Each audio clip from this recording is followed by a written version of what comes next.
Oke, baik di sini Assalamualaikum warahmatullahi wabarakatuh. Terima kasih untuk Pak Mugi untuk mata kuliah Bahasa Indonesia. Nah, di sini saya akan mempresentasikan tentang materi Bahasa Indonesia yang berjudul Bahasa Indonesia diminati dan dipelajari oleh bangsa-bangsa di dunia. Oke, langsung saja untuk presentasinya. Jadi di sini bisa dilihat, banggakah kalian berbahasa Indonesia? Banggakah kalian berbahasa Indonesia? Ya atau tidak? Nah, di sini pendahuluannya yaitu latar belakang, terus isi itu ada bahasa dan bahasa Indonesia. Yang kedua, eksistensi bahasa Indonesia di negara lain. Yang ketiga yaitu bahasa Indonesia sebagai bahasa resmi negara lain. Dan yang terakhir yaitu penutup, ada daftar pustaka. Oke. Nah, di sini bisa kita lihat ini adalah penggalan kalimat Sumpah Pemuda, yaitu pada tanggal 28 Oktober 1928 yang dituturkan oleh pahlawan kita yaitu Bung Tomo. Yang pertama itu bunyinya, kami putra dan putri Indonesia mengaku bertumpah darah yang satu tanah Indonesia. Yang kedua itu kami putra dan putri Indonesia mengaku berbangsa yang satu bangsa Indonesia. Dan yang terakhir yaitu kami putra dan putri Indonesia menjunjung tinggi bahasa persatuan bahasa Indonesia. Nah, bisa disimpulkan di sini kita harus menggunakan bahasa Indonesia dalam kehidupan sehari-hari kita, dalam kehidupan bernegara kita, berbangsa kita, terhadap teman, sahabat, orang tua, untuk menjunjung tinggi bahasa Indonesia sebagai bahasa persatuan. Oke, lanjut.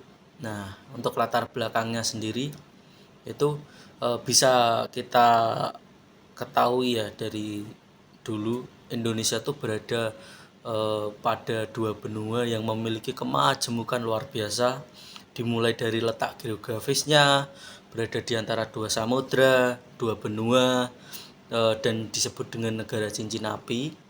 Indonesia mempunyai 17.000 pulau, 6 agama yang resmi, dan yang terpenting ini adalah lebih dari 700 bahasa Indonesia. Lebih dari 700 bahasa. Di sini bisa disimpulkan apa? 700 bahasa dari sekian ribu pulau itu kita bisa mempersatukan dengan bahasa Indonesia sebagai bahasa nasional. Tentunya ini berkah dan rahmat luar biasa dari Allah Subhanahu wa taala, yang mana kemajemukan ini bisa menjadi unity in diversity. Sama saja halnya dengan bahasa Indonesia adalah bahasa resmi dan bahasa nasional di seluruh Indonesia. Bahasa Indonesia diajarkan di sekolah-sekolah dan disiarkan di media elektronik dan digital. Bahasa Indonesia memiliki penutur terbanyak di dunia, salah satunya yaitu dengan diaspora yang tinggal di luar negeri. Bahkan bahasa Indonesia masuk sebagai salah satu bahasa paling banyak digunakan dalam skala nasional maupun internasional. Bahasa Indonesia juga diakui oleh negara resmi yaitu Timor Leste dan Vietnam. Bahasa dan bahasa Indonesia. Bahasa adalah kemampuan yang dimiliki manusia untuk berkomunikasi dengan manusia lainnya menggunakan tanda, misalnya kata dan gerakan. Ini dulu waktu abad sebelum Masehi itu kebanyakan menggunakan ilmu linguistik, dan perkiraan jumlah bahasa di dunia itu beragam, yaitu sekitar 6.000 sampai 7.000 bahasa. Sedangkan bahasa Indonesia adalah bahasa nasional resmi di seluruh Indonesia. Ini merupakan bahasa tingkat multilingual atau terutama trilingual teratas di dunia dengan penutur terbanyak, yaitu paling banyak yang dituturkan oleh bahasa Jawa dan Sunda juga. Nah, lanjut untuk Nah, ini merupakan contoh alfabet yang diakui oleh bahasa Indonesia, yaitu kebanyakan alfabet di dunia itu berbeda-beda, seperti di Rusia, di Cina itu punya alfabet sendiri. Bahkan di Rusia itu fun fact-nya tidak ada huruf Z. Nah, di Indonesia pun demikian, itu hurufnya itu ada A, B, C, D, E, F, G, H, I, J, K, L, M, N, O, P, Q, R, S, T, U, V, W, X, Y, Z. Nah, untuk verbanya sendiri itu ada verba aktif, verba pasif, terus ada nomina, ada verba nomina, atau ada pengnomina, ada klitik atau adverbia, dan ada verba yang aktif. Contohnya yaitu ber, ter, meng, di, ke, per, peng, se, ku, kau. Ini merupakan imbuhan ya, imbuhan yang ada di awal untuk sebuah kata. Katakanlah contoh dari kata verbnya itu iman. Nah, untuk dia verba berarti jadi beriman. Nah, terus ada contoh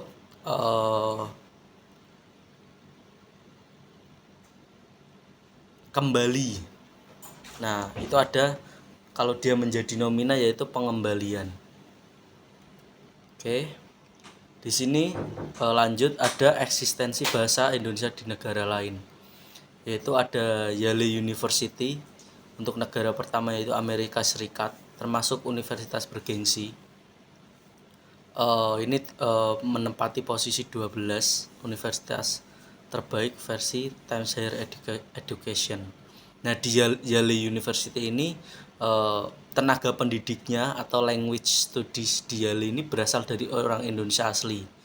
Nah, mahasiswa akan diuji kompetensi berbahasa Indonesia melalui model research dari Indonesia itu sendiri. Yang kedua adalah University of Hawaii. Bahasa Indonesia adalah salah satu program studi yang cukup memiliki peminat, yang mana mahasiswa atau mahasiswanya berasal dari Asia Tenggara. Bahkan bahasa Indonesia di universitas ini di bawah naungan Department of Indo-Pacific Language. Lanjut. Ini eksistensi bahasa Indonesia di negara lain yaitu Belanda. Tentu kita nggak bisa menafikan Belanda itu tidak terikat dengan kita karena dia udah menjajah selama 350 tahun, 3,5 abad di Indonesia. Jadi Indonesia dan Belanda itu memang mempunyai sejarah yang erat. Nah, Belanda juga